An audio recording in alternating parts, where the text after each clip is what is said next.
Alléluia. Alléluia. Que le nom du Seigneur soit béni. L'Esprit de l'Éternel te saisira. Alléluia. Tu prophétiseras et tu seras changé en une autre personne. Alléluia. C'était donc le thème de cette fête de Pentecôte 2023. Le séminaire donc que nous avons eu la semaine dernière a été animé par mon fils, donc le prophète Ouattara Malik. Je veux qu'on acclame le Seigneur pour sa vie. Il a pu vraiment, je bénis le Seigneur pour la qualité de ce qu'il a apporté comme enseignement et pour la grâce de Dieu qui s'est manifestée, dont nous avons tous été bénis et reçu les témoignages. Dieu voulant, j'ai eu donc une invitation pour aller prêcher au Bénin. J'étais dans l'église d'un pasteur ami, le pasteur Nkouka Julien, qui vous transmet aussi ses salutations. Et il dirige donc le centre chrétien pour la restauration à Cotonou. Et j'ai animé là-bas aussi un séminaire le mercredi, le jeudi, le vendredi et le dimanche. Et je suis donc rentré lundi. Alléluia. Nous avons passé également de bons moments là-bas. Alléluia. Et le peuple là-bas aussi a été béni. Dieu a fait ce qu'il devait faire. Amen, amen. Et donc nous allons continuer dans l'enseignement. Nous allons apporter une bonne compréhension à propos de ce qui concerne la fête de Pentecôte et pourquoi Dieu veut nous communiquer son esprit. Alléluia. Je voudrais que tu comprennes que tu as du prix aux yeux de Dieu. Ce matin, avant de partager la parole de Dieu, je veux que quelqu'un comprenne cela, que tu as du prix aux yeux de Dieu. Alors aide-moi ce matin, avant de commencer, à dire à ton plus proche voisin, que soit à ta gauche, soit à ta droite, ou derrière, ou devant toi, dis à cette personne-là, tu as du prix aux yeux de Dieu. Vous ne pouvez pas imaginer combien de fois nous sommes précieux aux yeux de notre Père. Peu importe la situation que tu traverses maintenant, peu importe ce dans quoi tu te trouves emmêlé ou empêtré, il n'empêche que Dieu te regarde comme une personne qui a du prix à ses yeux. Et je vais également dire à quelqu'un ce matin que le Seigneur a besoin de toi. Amen. Peut-être que tu ne l'as pas encore réalisé, ou bien peut-être que tu n'en es pas encore conscient. Peut-être que tu le sais, tu l'as oublié, ou bien tu te demandes mais comment cela pourra se faire. Mais ce n'est pas parce que tu as des doutes que le plan de Dieu pour toi va changer. Je vais dire encore cette deuxième chose-là. Dieu te regarde comme quelqu'un dont il a besoin. Amen. Dis à ton voisin, le Seigneur a besoin de toi. Oui, que tu le veuilles ou pas. Tu peux dire, je ne suis pas prêt, Seigneur. Mais ceci n'empêchera pas que le plan de Dieu pour ta vie demeure. Il a besoin de toi. Tu as du prix à ses yeux et il a besoin de toi. C'est avec ces deux choses-là que je veux commencer donc à dire à quelqu'un ce matin que tu comptes dans le plan de Dieu. Tu as un rôle à jouer qui est très important. Amen, amen, amen. Quand on parle de grande victoire, c'est une victoire. Quand on parle d'une armée, elle est composée de différents corps. Et il y a différentes structures dans l'armée. Et tout le monde travaille dans le même but. Il y a même des personnes qu'on envoie avant même que la guerre commence pour aller même en espionnage dans le pays. C'est que ces personnes qui ont un rôle spécial de se fondre dans la population et de ramener des informations qui seront utiles lorsque les conflits, les frappes vont commencer, lorsque la guerre même va commencer. Donc, on n'est pas tous en train de travailler au même niveau, mais nous travaillons dans le même but d'obtenir cette victoire-là. Et au jour du Seigneur, je te promets une chose, tu recevras ta récompense. Elle ne te sera pas enlevée. Dis à ton voisin, tu seras récompensé. Parce que tu as compris que Dieu a besoin de toi. Tu te rends disponible pour lui. Et tu sais que tu as du prix à ses yeux. Et tu fais partie de tout ce plan merveilleux qu'il a mis en place. Depuis le jour de ta naissance, ou le jour où il va te rappeler, tous ces jours, aucun d'entre eux ne sera abrégé. Parce que Dieu a un plan dans ta vie. Et Dieu veut t'utiliser. Tu as du prix à ses yeux. Comprends cette chose-là. Peut-être qu'aujourd'hui, ta vie n'est rien à tes propres yeux. Mais prends le temps de réfléchir. Prends le temps de réfléchir à ce que Dieu veut faire pour toi. Amen. Alors chaque année, on parle de Pentecôte. Chaque année, on parle du Saint-Esprit. Et chaque année, les chrétiens viennent et sont dans cette soif. Seigneur, remplis-moi. Mais lorsque le Saint-Esprit t'a touché, lorsque l'Esprit de Dieu descend sur toi, lorsque tu fais cette expérience, et après, qu'est-ce qui se passe dans ta vie? Quelques mois après, quelques mois plus tard, qu'est-ce qui se passe dans ta vie? Vous allez voir que c'est comme si on est dans un cycle. Et on va attendre encore l'année suivante. À partir de la fête de Pentecôte, on va revenir encore, réexpliquer les choses concernant le Saint-Esprit, concernant la présence de Dieu dans la vie des chrétiens. C'est comme si c'est quelque chose qui est cyclique. Mais il est temps. Il est grand temps pour l'église de Dieu. Il est temps pour quelqu'un. Dis à quelqu'un à côté de toi, il est temps pour toi. Dis comme ça. Avec ton doigt, il est temps pour toi. Non, tu n'as pas mis ton doigt. Mets ton doigt. Il est temps pour toi. Mets ton doigt.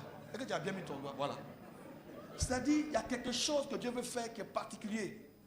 Il est temps pour toi de comprendre pourquoi Dieu dépose son esprit sur toi. Qu'est-ce qui se passe? Pourquoi l'esprit de Dieu est en toi et tu ne vis pas ces choses? Pourquoi tu as le sentiment que 2 ou 3 mois après, peut-être même 3 semaines ou 6 mois après, tu as le sentiment d'un refroidissement, comme si Dieu s'était éloigné.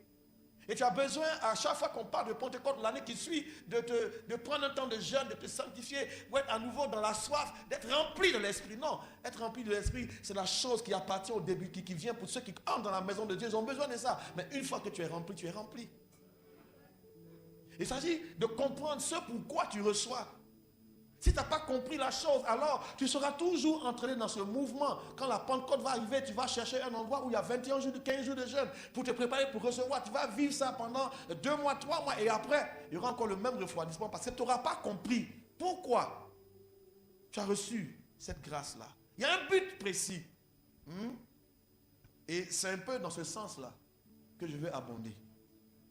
L'Esprit de l'Éternel te saisira. Là, je prophétise sur la vie de quelqu'un. Pendant que je suis en train de parler, l'Esprit de l'Éternel te saisira. Tu n'as pas le choix. Tu prophétiseras. Autrement dit, il y aura une manifestation d'un don spirituel évident dans ta vie. Et ensuite, tu seras changé à une autre personne. Pour comprendre ce que nous voulons dire au travers de ce que le prophète Malik a commencé. Il a enseigné sur 4 jours. Dieu s'est manifesté puissamment. Plusieurs personnes ont reçu, ont été bénies. Maintenant, pourquoi? Pourquoi? C'est la chose la plus importante. Et j'ai compris que nous pouvons conserver la grâce de Dieu de manière permanente. Et c'est là où je veux emmener quelqu'un. Où la grâce de Dieu, la présence de Dieu est permanente dans ta vie. Le Seigneur est là, il ne t'a pas abandonné. Il ne te rejettera pas, il ne te jugera pas. Mais seulement tu as besoin de comprendre comment fonctionner avec lui. Il y a quelques principes que nous devons savoir. J'ai écouté l'homme de Dieu, quand il prêchait, j'ai écouté, je lui ai dit, je recevais les enregistrements et puis j'étais comme ça en train d'écouter. Dans la chambre où j'étais logé, à l'hôtel où j'étais. Je ne suis pas sorti, je n'ai pas visité, je m'enfermais, je me reposais, puis je priais. Chaque fois on venait me prendre les soirs, je vais prêcher et je reviens. Et il y a beaucoup de choses que le Seigneur a mis sur mon cœur. J'ai compris que quand l'Esprit de Dieu commence à travailler dans ta vie, il y a des choses qui s'impriment en toi.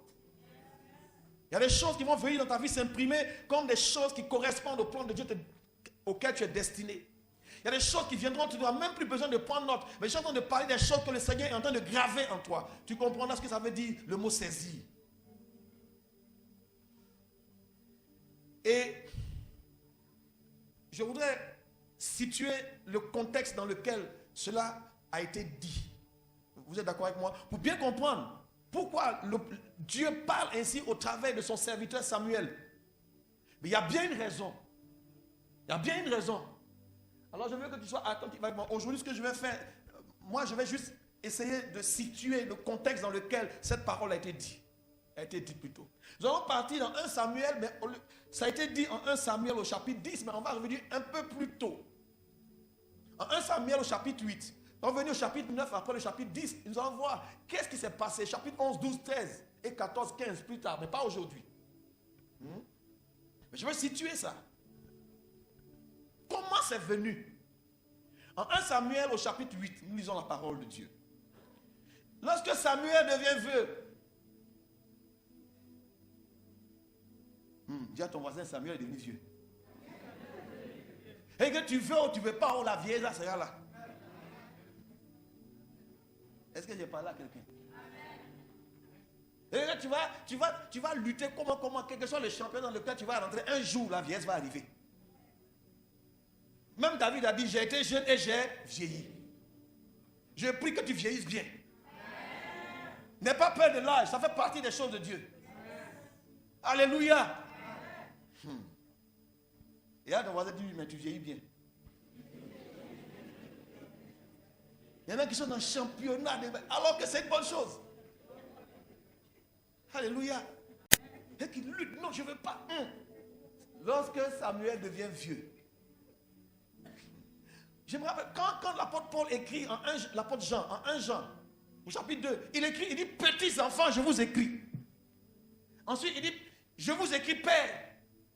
Après, il dit, je vous écris jeunes gens. Ensuite, quelque part encore, il dit, moi l'ancien. Moi le vieillard. C'est normal. C'est le processus de la vie. Il faut accepter ce que Dieu fait. Alléluia. Sinon, tu seras en train de lutter un combat qui ne t'appartient pas, pour lequel tu as déjà perdu d'avance. On ne lutte pas contre la vieillesse. On l'accueille à bras ouverts avec grâce. Alors, qu'est-ce qui s'est passé? Quand le vieillissement n'est pas ce qui perd la force, mais c'est plutôt ce qui est en train de durer. Ce qui part dans la durée. Et quand on parle de vieillissement, il y a besoin d'un renouvellement. Le problème ici, c'est que lorsque Samuel devient vieux, il va établir ses fils juges en Israël. Il faut bien comprendre. Ces juges sont ses fils, il les établit. Pourquoi? Parce qu'il a vieilli. Autrement dit, le problème est un problème de transmission d'une génération à une autre. Gloire soit rendue à Dieu pour les fils que Dieu donne pour que son œuvre continue. Et je bénis le Seigneur pour ta vie parce que tu es la personne que Dieu a choisie pour que quelque chose continue. Que ces choses ne s'arrêtent pas. Mais que tu sois le prolongement, la continuation de ce que Dieu est en train de faire au nom de Jésus-Christ de Nazareth. Samuel a vieilli, il va établir ses fils. Ça veut dire qu'il a eu le temps de former ses fils. Il a eu le temps, puisqu'il a travaillé pour le Seigneur dans la maison de Dieu, au service de Dieu. Il était juge et aussi prophète. Il était aussi sacrificateur en Israël. À cette époque, il avait ces 3 fonctions-là. Juge, prophète et sacrificateur. Et chaque fois qu'il sortait, tout le peuple se retenait parce qu'il ne sortait pas en vain. Chaque fois que Samuel apparaissait, c'est parce que Dieu avait parlé. Je veux prophétiser sur la vie d'une personne ce matin. Pour que tu vas maintenant fonctionner dans une saison avec Dieu où quand on va te voir, les gens viennent dire, ah, mais qu'est-ce que Dieu dit? Qu'on puisse trouver au travers de toi des réponses que des temps attendent. L'homme de Dieu qui m'a invité était rentré dans un temps de jeûne. Quand je suis arrivé, je suis arrivé mardi. Il a fini son temps de jeûne le mardi et il est venu, on s'est rencontrés donc le mercredi. Dans son temps de jeûne, il était allé poser plusieurs questions à Dieu. Lui et moi, on n'a pas parlé. Mais tout au long de ces 4 jours, il n'a pas cessé de couler des larmes, de joie. Et tout ce que je disais était une réponse aux questions que lui, il a posées à Dieu. C'est pourquoi je suis en train de dire à quelqu'un, comprends ce que Dieu fait avec toi. Tu vas entrer dans une saison avec Dieu où ta vie deviendra une réponse pour plusieurs personnes autour de toi. Mais comprends pourquoi tu reçois l'Esprit de Dieu. Regardez le verset suivant. Quelque chose va se passer à partir de là. Il établit ses fils juges. Le premier-né s'appelle Joël. Le second s'appelle Abia. Abijah ou Abia. Ils étaient juges à Beersheba.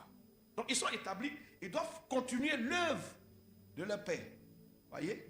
Donc Dieu utilise son serviteur. Donc il est en train de leur transmettre la même grâce, la même onction. Il est en train de leur communiquer les fonctions que lui, il a. Autrement dit, le travail qu'il fait doit continuer. Tout le monde me suit? D'accord. Regardez maintenant l'attitude des fils qu'il a formés. Et c'est là le problème de l'église. Le verset 3. Les fils de Samuel ne marchaient point sur ses traces. Ouais. Le drame commence lorsque des fils ne marchent pas dans les traces des pères. Je prie qu'il ne soit pas ainsi pour toi. Que Dieu t'accorde cette grâce-là de marcher dans les traces de ton père. Il se livrait à la cupidité. D'autres versions disent qu'il se livrait au profit. Ce qui veut dire qu'ils ont vu les privilèges des serviteurs de Dieu. Et ils ont vu quoi? Ils ont vu qu'ils pouvaient avoir de l'argent. Et alors, ils se livraient à la cupidité, donc au profit, et ils recevaient des présents, ils recevaient des pots de vin. Et ils violaient la justice. Ça veut dire qu'ils recevaient des pots de vin pour fermer les yeux sur certains agissements de certaines personnes. Vous voyez, les gens peut-être se comportaient mal, mais ils venaient leur donner de l'argent et ils prenaient ça, ils favorisaient ça et ils disaient rien sur la vie de cette personne. Et c'est comme ça dans l'église aujourd'hui. Beaucoup de serviteurs de Dieu sont rentrés à cause de la cupidité de leur cœur dans un système où la seule chose qui les motive, c'est le profit. Beaucoup de programmes sont organisés par profit. Beaucoup de systèmes sont mis dans l'église, d'organisations sont mis dans l'église pour tirer profit. Faisons attention à cela, parce qu'en le faisant, nous ne marchons plus dans la trace des pères. Et ils violaient la justice. Verset suivant. Alors, tous les anciens d'Israël se rassemblent. Et ils vont venir donc trouver Samuel à Rama, où il exerçait. Où il rendait justice. où se trouvait comme son bureau, où on pouvait le rencontrer dans son office de juge, de sacrificateur, de prophète, à Rama. Et là, à Rama, les anciens viennent le voir. Qu'est-ce qu'ils vont lui dire? Écoute, ils viennent parce qu'une situation qu'ils ont constatée va les pousser à venir vers eux, vers le prophète, pour lui demander quelque chose. Alors tu es vieux. Donc on comprend que là, à ce stade-là, il y a un problème de transmission d'une génération à une autre. Chaque fois que ce problème de transmission d'une génération à une autre arrive, il y a toujours une manifestation des fils qui va amener soit l'église à se relever, soit l'église à avoir des problèmes. Donc soyons attentifs, s'il vous plaît. Il lui dit, tu es vieux. Ce n'est pas une injure, c'est juste un constat. Et surtout, on dit que le temps est venu pour que quelqu'un d'autre prenne la relève. Alors, mais tes fils que tu as établis, qui devaient normalement te succéder, continuer le ministère, mais nous voyons qu'ils ne marchent point sur tes traces. Alors, maintenant, établis sur nous un roi pour nous juger comme il y en a chez toutes les nations. Verset suivant. Samuel vit avec déplaisir qui disait, donne-nous un roi pour nous juger. Et Samuel tout de suite a commencé à prier. Il était choqué. Pourquoi il est choqué? Si vous posez la question, pourquoi il est choqué? Il est choqué par la demande. On dit c'est tous les anciens, ça veut dire que c'est tous les responsables, tous les chefs de tribus, tous les chefs de différents... Parce qu'il dit, mais attends, c'est pas possible. Ils sont venus le voir. Et c'est un constat qui est fait. Donc c'est eux les responsables du peuple en réalité. Donc ils viennent voir celui qui est le juge que Dieu a établi. Écoute, ça ne va pas. Tes fils là, c'est pas la peine. Ils ne marchent pas dans tes vies. Ils n'ont pas voulu te dire, mais ils prennent profit. La seule chose qui c'est l'argent. Et c'est le problème qui se trouve dans l'église aujourd'hui. Quelle génération qui va continuer? Et là, il demande un roi. Autrement dit, ce n'est pas le plan de Dieu là, en ce moment précis. Il demande un roi parce qu'il y a eu un échec. L'échec des fils qui ne marchent pas dans les traces des pères, ça emmène, n'est-ce pas, le peuple dans la confusion. Samuel prie. Verset suivant. Et pendant qu'il veut prier, voilà ce que Dieu lui dit. Écoute la voix du peuple. Vous voyez, souvent, il y a une expression latine, on dit vox populis, vox dei. C'est la voix du peuple et la voix de Dieu. C'est faux, hein? Ce principe démocratique est faux. Je déclare ce matin que ce principe, les hommes peuvent l'utiliser, ça peut marcher, mais ce n'est pas un principe divin, ce n'est pas la voix de Dieu. Ici, parce que des fils n'ont pas été capables de continuer l'œuvre, parce qu'ils ont vu l'argent, ils se sont jetés sur les privilèges, au lieu d'être dans la justice de la parole de Dieu. Alors, ça crée un problème. Écoute la voix du peuple dans tout ce qu'il te dira maintenant. Écoutez-moi, car ce n'est pas toi qu'il rejette. Ce n'est pas toi qui rejette, c'est moi qui le rejette, afin que je ne règne plus sur eux. On se comprend? Là, il essaie de situer le contexte dans lequel il est dit l'Esprit de l'Éternel te saisira. Ça commence parce qu'il y a eu un échec, une désobéissance, mauvaise conduite, un cœur mauvais des fils vis-à-vis du modèle qu'un père a tracé. C'est parce qu'ils se sont mal comportés, parce qu'ils n'ont pas su suivre ces traces-là. Ils ont commencé à prendre une autre voie, que le peuple s'est levé, envoyé, ils se sont plaints. La plainte était dans le peuple, les gens se plaignaient, Alors, les anciens sont rassemblés, venus voir l'homme de Dieu. Écoute, toutes les nations autour de nous ont des rois. Ce qui veut dire que jusqu'à cette heure, c'est Dieu qui conduisait le peuple. C'était une sorte de gouvernance par Dieu. On parle de théocratie. Quand Dieu gouverne son peuple. Et maintenant, il demande, mais ça ne marche plus maintenant. Alors, nous voulons maintenant que tu établisses sur nous un roi. Donc, il passait d'un système à un autre. Le roi qui va venir, donc, on va passer à une monarchie. Donc, le roi qui va venir devient le premier roi établi en Israël. Et celui qui est en train de parler, qui va gérer ça, c'est le dernier juge. Donc, nous sommes dans une période de transition où Dieu fonctionne lui-même en mettant quelqu'un qui va diriger ce peuple. Et le peuple dit non, nous n'en voulons plus, établir un roi. Donc on passe d'un système de gouvernance à un autre. Il faut bien être conscient de ça. Ça va pour tout le monde? Et la raison pour laquelle les gens l'ont demandé, c'est parce qu'il y a quelque part quoi? Désobéissance, mauvaise conduite des fils. Je veux à ce point attirer l'attention de quelqu'un. Tu ne sauras pas fonctionner avec Dieu si tu n'as pas compris à la réalité que tu dois suivre les traces de quelqu'un. Je reprends.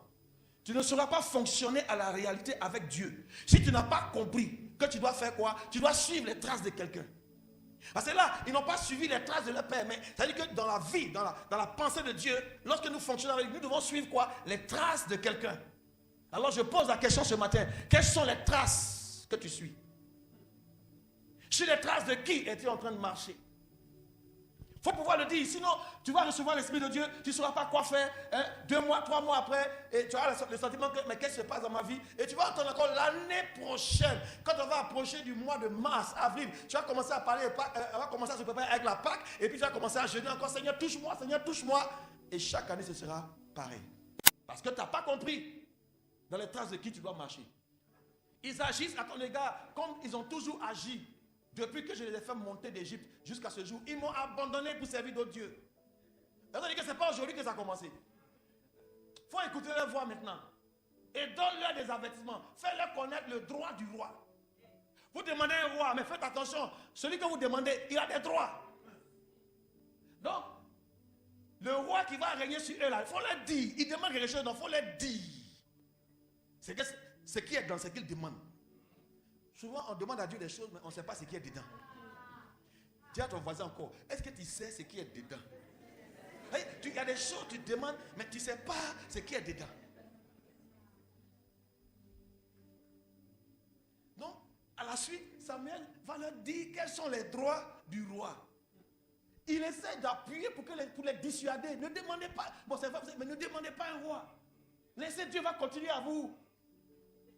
Samuel rapporta toutes les paroles de l'Éternel au peuple qui lui demandait un roi. Vite, vite. Voici. Quel sera le droit du roi qui régnera sur vous? Il prendra vos fils et les mettra sur ses chars et parmi ses cavaliers afin qu'ils courent devant son char. Il s'en fera des chefs de 1000, des chefs de 50 et il les emploiera à labourer ses terres, à récolter ses moissons, à fabriquer ses armes de guerre et l'attirail de ses chars. Il va prendre vos fils et ils vont devenir ses serviteurs. Il prendra vos filles pour en faire des parfumeuses, des cuisiniers, des boulangères. Tout ça, c'est son entreprise, ce sont ses sociétés. Il va s'enrichir avec le travail de vos enfants. Il prendra la meilleure partie de vos champs, de vos vignes et de vos oliviers et la donnera à ses serviteurs. Et il va prendre vos biens, il va prendre vos fils, il va prendre vos filles, ils vont travailler pour lui. Il va maintenant prendre vos biens, entrer dans votre entreprise, prendre tout, la part qui lui intéresse. Il prendra la dîme maintenant de toutes vos semences et de vos vignes et la donnera à ses serviteurs.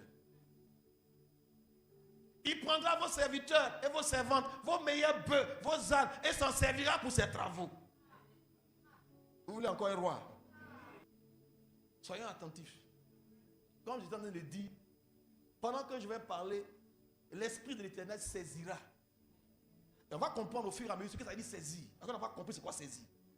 Il prendra, voici le roi, vous voulez un roi, il va prendre la dîme de vos troupeaux et vous-même vous serez ses esclaves. Vous voulez un roi. Et alors, vous allez commencer à crier contre votre roi que vous serez choisi, mais l'Éternel ne vous exaucera point. Et dès lors où vous allez rentrer dans ce système-là, ne venez plus demander que ce roi-là, on ne veut plus de lui. Il y a des choses que tu demandes à Dieu. Il t'avertit par les pasteurs, il t'avertit par la porte. Tu insistes. Quand ça va venir, comme tu ne connais pas ce qui est dedans, après, tu ne pourras plus te détacher de ça. Donc fais attention à ce que tu demandes, peuple de Dieu. Tu ne peux pas demander une chose et son contraire en même temps. Verset suivant. Le peuple refusa d'écouter la voix de Samuel. C'est quand même remarquable, hein? C'est remarquable. Et il dit non. Non, dit-il ensemble.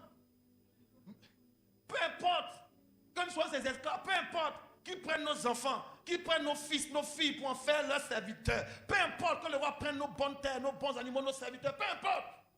Même s'il prend nos dîmes. Peu importe ce que nous voulons. Il y aura un roi sur nous. Et nous aussi, nous serons comme toutes les nations. Ça veut dire qu'autour d'eux, il y a le système qui gouverne de monarchie avec des rois. Ils étaient les seuls à avoir Dieu pour les diriger, pour les conduire. Et ils disent, non, non, non, on va être comme les autres peuples. Notre roi nous jugera. Notre roi marchera à notre tête et conduira nos guerres. Or, qui marcha à leur tête? Il y a des choses qu'on demande souvent, on ne sait pas ce qui est dedans. Samuel, après avoir entendu toutes les paroles du peuple, les redit aux oreilles de l'Éternel. Ça a encore prié. Voilà que ton peuple a dit. Alors que Dieu a déjà entendu. L'Éternel dit à Samuel, écoute leur voix et établis un roi sur eux. Et Samuel maintenant va leur dire, ok, à tous ceux qui étaient venus à Rama, il a dit, ok, rentrez chez vous. J'ai compris. On va gérer ça. Vous voulez un roi? Je vous ai donné tout ce qui concerne les droits du roi. Mais vous avez rejeté Dieu, qui cependant était celui qui vous conduisait, qui vous dirigeait, qui sortait devant vous. Ok, j'ai compris. Allez-y, retournez dans vos maisons. Amen. Voici le contexte dans lequel la chose dont nous parlons va commencer. Quelqu'un saisit ça? Pourquoi on en est arrivé là? Il y a eu désobéissance des fils. Ceux qui devaient prendre le relais, qu'est-ce qu'ils ont fait? Ils ont échoué. Au lieu de marcher dans les traces de leur père, mais ils ont préféré marcher eux-mêmes dans leur propre voie. Qu'est-ce qui les a attirés là-bas? C'était l'argent, le profit, la cupidité, les pots de vin, les petits cadeaux, les présents, pour qu'on passe l'éponge. Et ce système aujourd'hui est entré dans l'église, où certaines personnes donnent des pots de vin. Et ces pots de vin sont maquillés en offrande. Ces pots de vin, ces présents sont maquillés en grosses dîmes, afin que l'homme de Dieu ne parle plus de certaines choses dans l'église. Il y a certaines églises où on ne vous parlera plus du péché, on ne prêchera plus la croix, on ne prêchera plus ceci, cela, parce que ça n'arrange pas certaines personnes, et viennent voir l'homme de Dieu pour donner un présent, et on passe l'éponge. Qu'il n'en soit pas ainsi dans cette maison et dans ta vie, au nom puissant de Jésus-Christ de Nazareth. Je te dis que Dieu a besoin de toi, et que tu as du prix aux yeux de Dieu. C'est pourquoi il veut que tu comprennes ce qui s'est passé. Amen. Alors maintenant, je crois qu'on passe maintenant au chapitre 9. C'est bon? Chapitre 9. Nous y sommes. Et on dit maintenant, il y avait un homme. Là, puisque vous avez demandé quelqu'un, qu'est-ce qui se passe? Dieu maintenant est en train de choisir quelqu'un pour leur donner. Je vais prophétiser sur la vie de quelqu'un ce matin. Écoute-moi très bien, tu as un choix de Dieu. Que tu le veuilles ou pas, tu as un choix de Dieu. Et moi, je m'appuie sur les Écritures. Le Seigneur Jésus-Christ a dit dans Jean chapitre 15, il a dit, ce n'est pas vous qui m'avez choisi, mais c'est moi qui vous ai choisi, qui vous ai établi, afin que vous alliez et que vous portiez du fruit. Sur cette parole, je vais déclarer ici sur la vie de quelqu'un que tu as le choix de Dieu. Tu ne fais pas des choses par toi-même. Il y a des choses peut-être que tu penses que c'est toi-même qui as voulu. Mais comprends ici et maintenant que tu as un choix de Dieu. Je vais dire des choses peut-être qui vont choquer les gens, mais écoutez-moi très bien. Dans ce verset, on a encore, il y avait un problème de transmission, un problème de passer d'une génération à une autre. Regardez ici. Et là maintenant, on prend le temps d'expliquer la généalogie d'une personne. On parle d'un homme qui était dans la tribu de Benjamin. C'est la plus petite tribu en Israël. On dit son nom, il est appelé comment? Kish. Ou Kish. K-I-S-H. En hébreu, Kish. Ici, c'est prononcé Kish. Il était le fils de Abiel. Non, Abiel est son père. Lui, Kish. Et Abiel est fils de Séror, fils de Bécorat, fils d'Aphiac, fils d'un Benjamite. C'était un homme fort et vaillant. On parle de qui? De Kish. Maintenant, on lui dit que ce Kish-là, qui avait pour père Abiel, Kish avait un fils du nom de Saoul ou Shaoul, jeune et beau plus qu'aucun des enfants d'Israël, et les dépassant tous de la tête. Dieu a fait son choix sur quelqu'un. Alléluia. Je vais prophétiser sur la vie d'une personne ce matin. Tu es une belle personne. Tu es une grande personne. Tu es une personne de distinction, de renommée, de réputation. Si tu crois ma parole, dis amen 3 fois et reçois. Alléluia. Kish, fils de Abiel, avait un fils qui s'appelle Saül. Maintenant, je vais revenir tout simplement sur ces trois personnes. Abiel, c'est qui? Le grand-père. Kish est le père. Et Saül est le fils. Le nom Abiel signifie, c'est 2 mots. El et puis Ab. Père et puis Dieu. Abiel signifie l'Éternel est mon Père. Là, ça commence. L'Éternel est mon Père. Ce matin, que quelqu'un comprenne que toute marche avec le Seigneur, pour être dans le choix de Dieu, tu dois commencer par quelque chose. L'Éternel est mon Père. J'annonce à quelqu'un ce matin de la part du Seigneur que Dieu étant ton Père, il attend de toi une attitude. Maintenant, si nous regardons dans Kish, qui est le fils d'Abiel, il y a également dans le nom Kish quelque chose qui peut nous interpeller. Lorsque Dieu est ton Père, tu dois aussi avoir le fonctionnement de Kish. J'ai aussi interrogé le Seigneur à propos de Kish. Le nom Kish signifie, et vous pouvez noter, ce qui est courbé. Je répète, quand l'Éternel est ton Père, Abiel, ce que Dieu attend du fils là qui sort directement là, c'est quoi? Qu'il soit quoi? Comme courbé. Courbé aussi parle de celui qui se courbe, qui est un peu humble. Mais dans courbé là, il s'agit de ce qu'on a courbé pour maintenir ça sous pression. Pour en faire un piège. Le nom Kish signifie piège. Donc vous voyez le piège les pièges à oiseaux. Donc les chasseurs d'oiseaux, les oiseleurs. Donc il y a quelque chose qu'on courbe là pour bien, on maintient sous tension et puis ça est là. Kish, on dit c'était un homme quoi, fort et vaillant. Donc dans cette capacité qu'il avait, d'abord d'être courbé, d'être humble et de savoir être sous tension. La foi qu'il avait dans Dieu était telle que sa foi est toujours mise à l'épreuve. Mais Kish avait cette capacité d'attendre parce qu'il attendait quelque chose. J'ai compris que toutes les promesses de Dieu ne pouvaient pas passer devant Kish parce que sa vie, sa foi était comme un piège. Il était attentif à la voix de Dieu jusqu'à ce qu'il attrape une promesse et il ne la lâche plus. Un piège est fait pour saisir et pour ne plus lâcher. Tu ne pourras rien recevoir de Dieu si ce n'est pas la foi. Vous comprenez ça? Et donc, et quand on place un piège reste toujours calme. Un piège n'est pas en train de sauter. Et ça va d'endroit en endroit. Un piège est là, il attend, il est patient. Vous retrouvez ce principe dans la parole du prophète Habakkuk, il a dit, c'est une prophétie. Donc le terme a été fixé. Elle marche vers son accomplissement. Mais si elle tarde, attends-la. Et cette attitude de Kish, comme quelqu'un qui est posé comme un piège, il attend seulement. Je vais prier ce matin que quelqu'un qui a décidé que Dieu soit son Père, qu'il ait dans son cœur l'attitude de Kish, la capacité d'attendre. Mais de toujours être comme entendu. C'est-à-dire que quand il y a cette tension, et cette tension, elle viendra, que tu veuilles ou pas, Dieu éprouve, Dieu met ta foi à l'épreuve, Dieu te met sous tension, il y a des situations qui arrivent, est-ce que tu restes patient?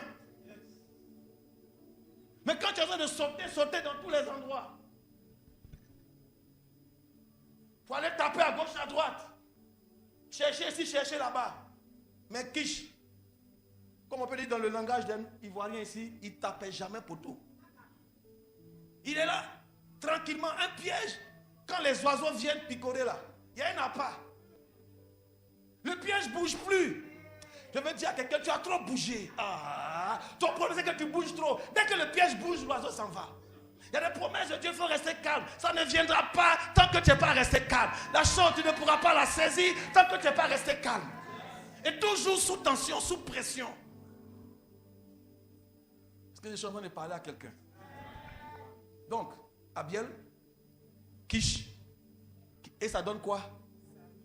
L'enfant. Donc, Saoul, quand j'ai interrogé ce nom, Saoul signifie ce qui a été demandé.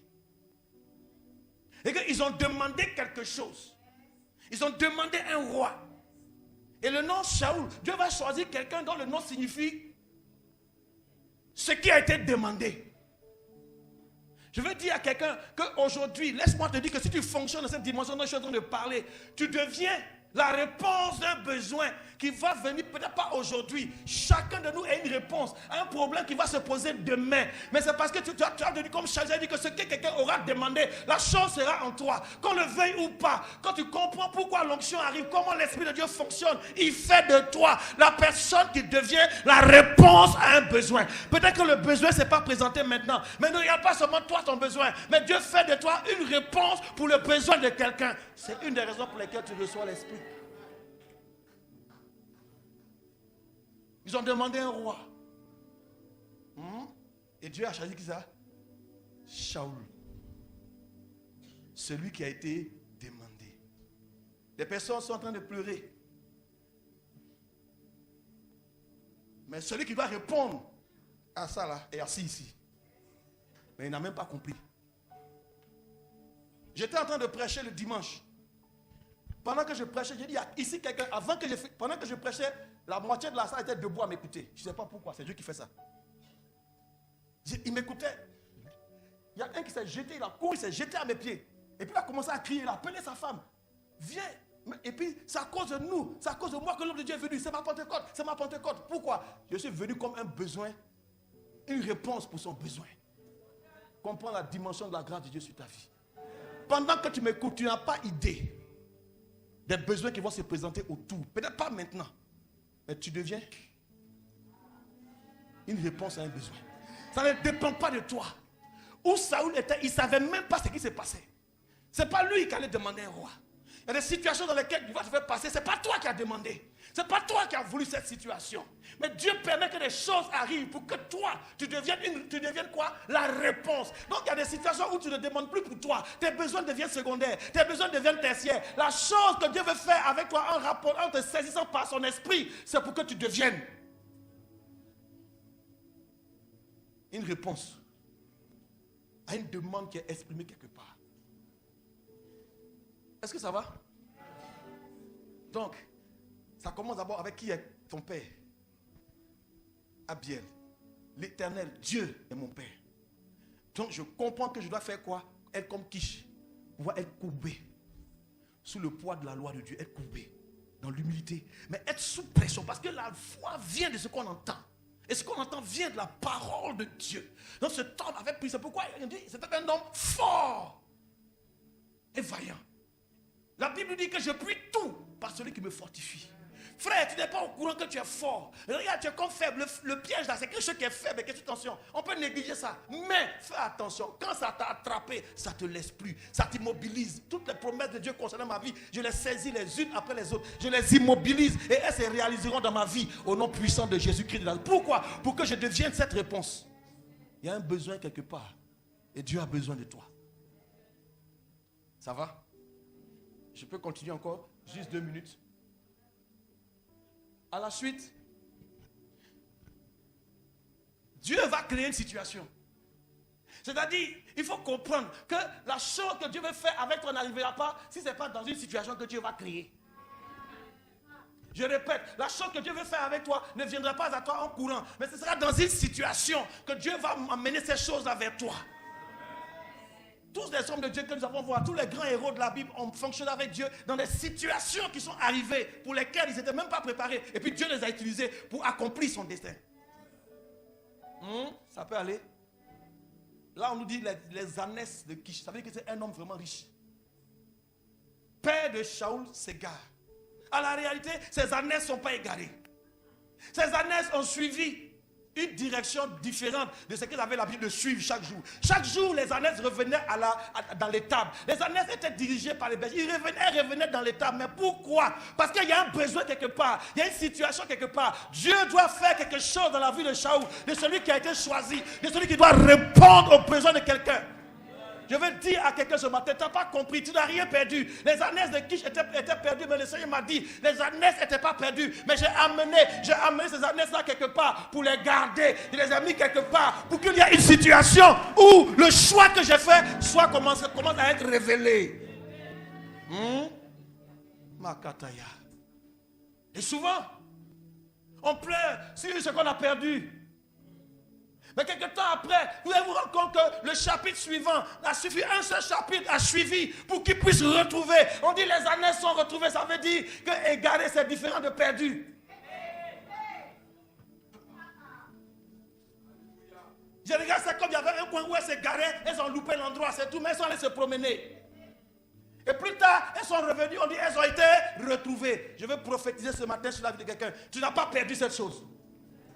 Mais c'est quelque part. Pourquoi? Quelque chose doit se passer dans ta vie. C'est pourquoi Dieu a éloigné ça de toi pour l'instant. Quelque chose doit arriver ici et maintenant. Ici et maintenant. Quelque chose doit se produire. C'est pourquoi cette situation arrive. À la réalité, je veux venir avec une bonne nouvelle. Tu n'as pas perdu quelque chose. C'est pourquoi le Seigneur dit plus tard, les années, qui connaît la suite? Les années qu'ont dévoré quoi? Les sauterelles, les gazam, les asiles, les gélèques. Toutes ces années seront quoi? Te seront redonnées. Tu n'as rien perdu. C'est que ce que tu penses avoir perdu, je viens t'annoncer ce matin de la part de l'Éternel, le Dieu d'Israël, que ces choses ont été mises en stock. Ces choses ont été déposées dans un magasin quelque part pour toi. Mais une situation doit arriver et Dieu a flouté. Et qu'il a mis le flou, que tu as le sentiment que tu as perdu ces choses. Mais tu n'as rien perdu, me dit l'Esprit de Dieu. Je viens annoncer ce matin à quelqu'un que tu n'as rien perdu. Est-ce la maternité? Est-ce la fécondité? Tu n'as rien perdu. Est-ce le travail? Tu n'as rien perdu. Est-ce le mariage? Tu n'as rien perdu. Est-ce quoi? La santé? Tu n'as rien perdu. C'est quoi? La prospérité, la richesse? Tu n'as rien perdu. Tu penses que tu as perdu l'onction? Tu n'as pas perdu l'onction. Tu n'as pas perdu la richesse. Tu n'as pas encore perdu. Pourquoi? Tu n'as pas compris que ces choses étaient mises en suspens pour un temps dans un magasin. Ça a été stocké quelque part pour toi. C'est pas perdu. C'est pas perdu. Mais Dieu utilise cette situation. Pourquoi? Pour révéler quelqu'un. Et là on nous dit, et Kish dit à son fils Shaoul, prends avec toi l'un des serviteurs, que cet homme avait des serviteurs. Voyez la dimension de Kish. On dit que c'était un guerrier vaillant dans d'autres versions, un homme vaillant. Pourquoi? Parce qu'il avait pris cette dimension, l'Éternel est mon Père. Et ensuite, il a compris que tout ce que son père lui dit, il saisit ça. Il y a quelque chose qui se trouve dans la parole du Père. Le Père céleste s'entend, et le Père biologique, et le Père spirituel. 3 dimensions de filiation qui peuvent manquer à quelqu'un ce matin. Écoutez, j'ai posé la question dans cette église. Pourquoi Kish n'envoie pas ses serviteurs? Que quelqu'un me réponde ce matin. Pourquoi Kish n'envoie pas ses serviteurs? On dit il a des serviteurs. Ses ânesses sont perdues. C'est le rôle de ses serviteurs de prendre soin des ânesses. Les ânesses sont perdues, mais il ne regarde pas ses serviteurs. Il avait plusieurs fils. Il a regardé au milieu de ses fils. Pourquoi? Parce que dans son oreille spirituelle, il est en train de comprendre qu'il y a quelque chose qui se passe. Ce qui s'est passé n'est pas simple. Je dis à quelqu'un, la situation que tu traverses n'est pas simple, mais elle doit révéler en toi la dimension de Shaoul, la dimension de Kish et la dimension d'Abiel.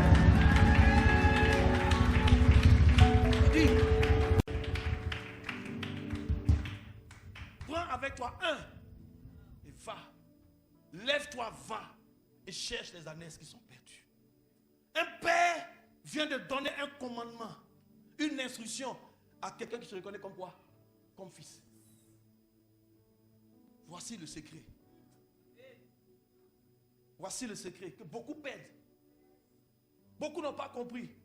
Combien de fois sommes-nous capables d'obéir à l'instruction d'un père? Saül n'aurait jamais rencontré sa destinée s'il n'avait pas obéi à la voix de son père.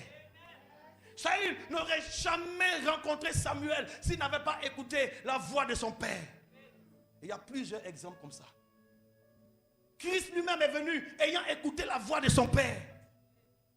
Il y a une dimension dans l'écoute de la voix d'un père que je veux ce matin mettre devant quelqu'un qui est en train de traverser des moments difficiles. Toutes ces choses sont difficiles dans ta vie parce que tu n'as pas encore identifié dans ta vie qui est ce Père qui te parle et qui te fait bouger.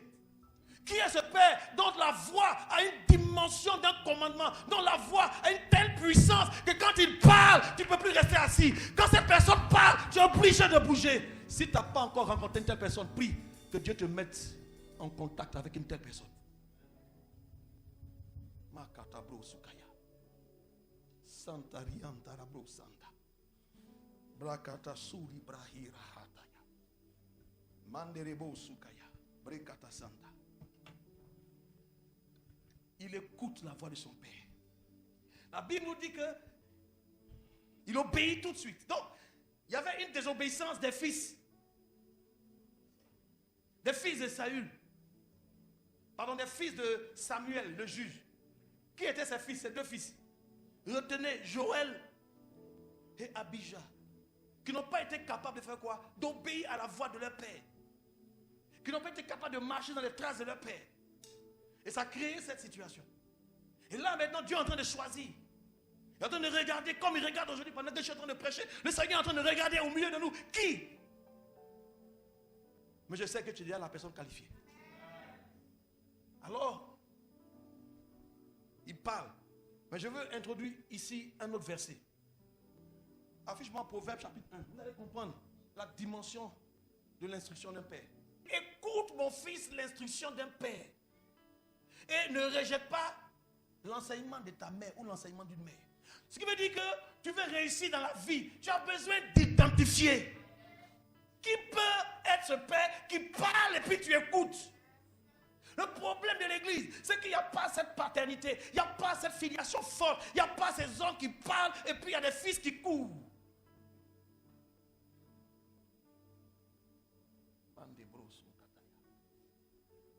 Le secret se trouve dans le verset 9. Un petit secret là. Qu'est-ce que c'est? Il dit, car l'écoute de l'instruction d'un père, l'écoute de la voix d'un père, l'écoute des enseignements d'une mère, donc de cette autorité établie, l'écoute de l'autorité, l'obéissance. Ce n'est pas seulement j'ai entendu. Et tu as écouté qu'il a fait. La Bible dit que c'est une couronne de grâce pour ta tête. Je n'ai pas bien parlé. Beaucoup de personnes cherchent la grâce de Dieu. Seigneur, je veux ta grâce. Seigneur, je veux ta grâce. Seigneur, mais tu n'auras rien la grâce de Dieu. Laisse-moi parler sur toi. Tu n'auras rien la grâce de Dieu ici. Tu sais pourquoi? Tu es incapable d'écouter la voix d'un père. Dieu nous met à l'épreuve dans l'écoute de la voix. Parce que le Saint-Esprit ne vient pas au hasard comme ça. Tu ne reçois pas, il ne te saisira pas tant que tu n'auras pas démontré ta capacité à écouter les instructions d'un père. Et quand tu marches, quand tu es déjà prêt à écouter, la Bible dit quoi? C'est une grâce. Je veux parler ce matin à des têtes couronnées. Laisse-moi te dire, quand on parle de couronne, on rentre dans une autre dimension de quoi? De royauté. Pourquoi? Celui qui a été choisi, c'est pour être quoi? Pour être un roi. Laisse-moi prophétiser sur ta vie. Je suis en train de parler à des personnes qui vont entrer dans une dimension royale. Là, je suis en train de déposer sur la vie de quelqu'un ce matin l'onction royale, la dimension royale. Là où Dieu attendait ses enfants. À la réalité, Dieu avait ce plan-là, mais ce n'était pas le temps. Mais comprends-moi ce matin, si tu as juste compris ce principe que obéir à un père est une couronne. Une couronne de grâce. Pendant que tu m'écoutes, reçois cette grâce-là sur toi. Combien de personnes disent, Seigneur, accorde-moi ta grâce. Seigneur, donne-moi ta grâce. Mais tu pries et la chose ne vient pas. C'est parce que tout simplement Dieu voit dans ton cœur que tu n'es pas capable d'obéir à un père. Tu es tellement indépendant. Tu te suffis tellement à toi-même. On a tous reçu le Saint-Esprit ici. Tu vas nous expliquer quoi ici? Nous tous on prophétise ici. Moi aussi j'ai l'onction. Mais tu peux fonctionner avec l'onction sans la grâce. Écoute mon fils. L'instruction d'un père, ne néglige pas les enseignements d'une mère. C'est une couronne de grâce. On dit un ornement, une parure pour ton cou. Ça peut aller? Le peuple a demandé un roi. Et Dieu dit, c'est pas toi, Samuel, qu'ils ont rejeté, mais c'est qui? C'est moi. Alléluia. Alléluia. Et cependant, laisse-moi te dire que ça faisait partie du plan de Dieu aussi. On peut revenir, je termine avec ça. Regardez. Je donne une famille à ceux qui sont abandonnés. Comme je dis. Je suis celui qui établit les bergers sur les communautés. Tiens ici. Que fais-tu ici? Pendant que tu ne reconnais pas celui-là que j'ai établi sur toi. Que cherches-tu encore? Que cherches-tu encore? Il est ton père, si tu le reconnais comme ton berger.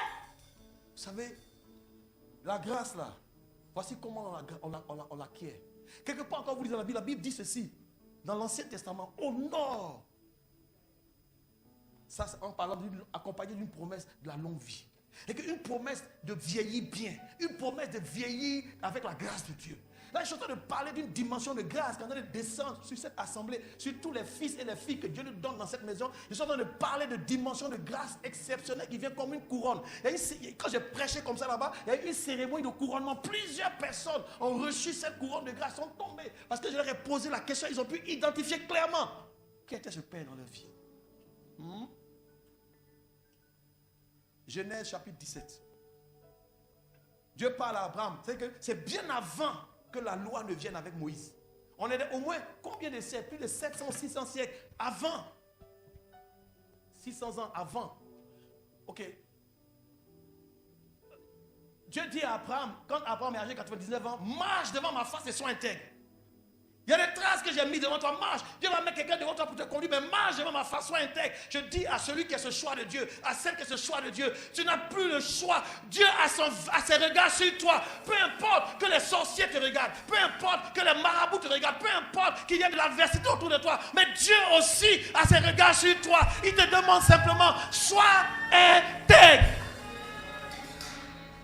Et marche devant ma face, sois intègre. Verset suivant, vite, s'il te plaît, je termine. J'établirai mon alliance entre moi et toi. Ce matin, Dieu établit une alliance avec quelqu'un. Je ne sais pas qui est là qui m'écoute, mais il y a une alliance que Dieu établit avec quelqu'un. Écoutez, il dit, je te multiplierai à l'infini. Je prophétise sur la vie de quelqu'un que tu seras multiplié à l'infini. Je ne sais pas c'est dans quel domaine de ta vie, mais reçois ce matin ces promesses de l'Éternel. Sois multiplié à l'infini. Il n'y aura plus de limites. Maintenant, allons vite au verset suivant. Seigneur, aide-moi. Abraham tomba sur sa face. Et Dieu lui parla. Combien de fois nous sommes prêts à nous jeter au pied du Seigneur?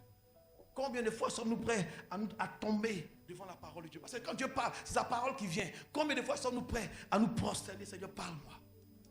Alors j'ai dit à quelqu'un ce matin, apprends à te jeter à ses pieds. Apprends à te jeter à ses pieds. Seigneur, tu sais tout de moi. Je ne peux pas dire quelque chose sans toi. Alors jette-toi devant lui parce qu'il veut faire une alliance avec toi. Il dit, voici l'alliance que je fais avec toi. Tu deviendras père d'une multitude de nations. Ici, des personnes sont là. Je ne sais pas qui est parmi nous, mais des nations vont sortir de toi. Quand je parle de nations, je parle de nations de la part de l'Éternel qui sont en toi. Tu as le choix de Dieu, n'oublie pas. On ne t'appellera plus Abraham, mais ton nom sera changé à la réalité. C'est pourquoi il dit, l'Esprit de Dieu te saisira. Tu prophétiseras, mais tu seras quoi? Tu seras changé. Avant que Dieu ne commence, il y a un changement qui s'opère. Et je suis en train de prophétiser de ce changement dans la vie de plusieurs personnes qui m'écoutent ce matin. Tu es en train de changer de dimension avec Dieu. Tu changes de posture avec Dieu. Tu changes de fonctionnement avec Dieu. Une saison nouvelle est en train d'arriver dans ta vie. On ne t'appellera plus Abraham, mais Abraham. Dieu ajoute quelque chose sur son nom. Dieu ajoute un H. Ce matin, Dieu est en train d'ajouter quelque chose sur la vie d'une personne qui est en train de m'écouter. Pendant que je parle, il y a quelque chose qui vient de la part de Dieu, qui s'ajoute et tu deviens une autre personne. Écoutez verset 6 maintenant. Je te rends père d'une multitude de nations. Je te rendrai fécond à l'infini. C'est ce que je prophétise pour les femmes ce matin. Deviens féconde, deviens fertile à l'infini. Plusieurs bonnes œuvres, me dit l'Esprit de Dieu, sortiront de toi, femme. Plusieurs bonnes œuvres. Il a dit, vous êtes mon ouvrage, ayant été créé en Jésus-Christ pour de bonnes œuvres que Dieu a à l'avance préparées, afin que nous puissions les pratiquer. Tu deviens fécond à l'infini. Je ferai de toi des nations. Et suivez la fin de ce verset. Il dit quoi? Et quoi? Et quoi? J'ai pas bien entendu. Dans l'alliance de Dieu avec Abraham, Dieu dit des rois. Donc Dieu n'était pas contre la royauté. Il dit, mais des rois sortiront de toi, Abraham. Mais quand le peuple là est en train de demander un roi, Dieu n'est pas content. Pourquoi? C'est pas le moment. C'était pas le moment de demander un roi. Dieu allait donner un roi, mais il attendait d'abord, parce qu'il n'a pas dit un roi sortira de toi, mais il dit des rois. Ça veut dire qu'il fallait d'abord, avant que ces rois ne sortent, il fallait que vienne le roi tout puissant, le roi de gloire. C'est après lui, quand il allait sortir, que tous ces rois allaient venir. Et j'annonce à quelqu'un ce matin de la part de Dieu que tu es dans cette dimension royale, que l'Esprit de Dieu te couronne ce matin, que tu comprennes que toi aussi tu es roi. Et pendant que je suis en train de parler, la puissance de Dieu se manifeste maintenant. Souvent, ce n'est pas le temps. Ce n'est pas le moment pour recevoir ça. Pourquoi? Dieu voulait d'abord former son peuple. Il voulait préparer son peuple. Il voulait entraîner son peuple. Il voulait attendre parce qu'il a fixé un temps pour toutes choses. Car sous les cieux, il y a un temps pour toutes choses. Le temps n'était pas encore arrivé. Ils ont demandé la chose. Pendant que je parle, je sens cette grâce-là. Plusieurs personnes ici vont entrer dans une dimension de royauté. Quand on parle de royauté, il dit plusieurs rois sortiront de toi. Il est en train de parler de domination. Plusieurs personnes vont atteindre le niveau de la domination. Je parle à quelqu'un ce matin. Église, église, église, reçois ta part ce matin. Dieu te fait entrer dans cette dimension. Dans Genèse chapitre 1, verset 26, il faisant l'homme à notre image et à notre ressemblance, afin qu'il domine. Ce matin, j'annonce la domination, j'annonce la royauté, j'annonce la supériorité, j'annonce ce matin l'excellence dans les voies de Dieu. Recevez ce matin cette dimension de grâce arrive sur toi au nom de Jésus-Christ de Nazareth. Dans ta capacité à identifier un Père. Vous savez, Dieu établit des pères dans chacune de ses maisons, dans chaque assemblée, dans chaque communauté. Dieu établit des pères, des personnes qui ont cette capacité de donner un commandement. Quand tu écoutes la voix de l'homme de Dieu, de la servante de Dieu, quand tu as entendu quelque chose bouge en toi, tu fais plus exprès, c'est plus fort que toi, c'est plus fort que toi, tu te sens obligé par la puissance de l'Esprit de Dieu. Quand tu as identifié une telle personne, alors tu es sur la voie de la royauté. La domination arrive dans la vie de plusieurs personnes. Je suis en train de voir une personne, tu n'es pas pareil que les autres. On t'a déjà choisi. On t'a déjà choisi, mais ton dossier est encore enfoui. Il y a des personnes qui sont en train de résister à ta nomination ou à ta promotion. Mais c'est normal. Dieu prend ce temps pour te préparer. Dieu attend de toi que tu puisses identifier quelqu'un comme ton Père. Et que partant de là, tu aies cette capacité d'obéissance.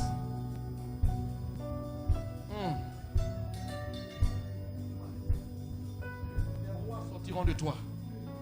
Je dis Seigneur, merci pour cette révélation. Je ne parle plus trop. Je veux dire à quelqu'un, quand tu atteins cette dimension de royauté, tu entres dans la domination. Là, tu n'es plus à l'œuvre. Là, tu n'es plus sur le champ en train de travailler. Mais tu commences à donner des ordres. Et c'est des personnes qui travaillent pour toi. Tu commences à donner des ordres. Et c'est des personnes qui bougent pour toi. Je veux dire à quelqu'un ce matin, tu vas commencer à atteindre ce niveau où tu parles et les choses se mettent en ordre. Le roi ne bouge pas beaucoup. Le roi est assis. Il ne fait plus beaucoup d'efforts. Tu ne feras plus beaucoup d'efforts. Quand tu as fini de parler, tu as parlé. Je vois des personnes qui sont en train de faire bouger les choses. Et Dieu attend dans cette nation que ces enfants prennent cette posture de royauté afin qu'ils puissent dominer.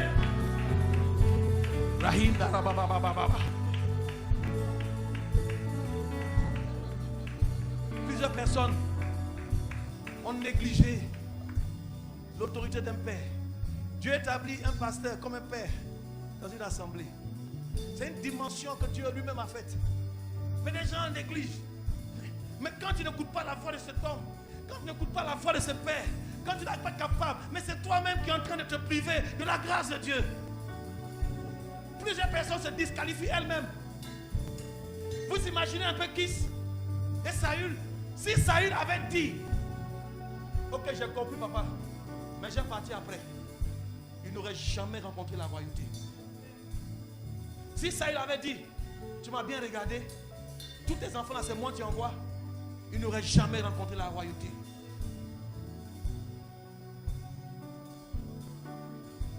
Le Saint-Esprit est en train de toucher quelqu'un.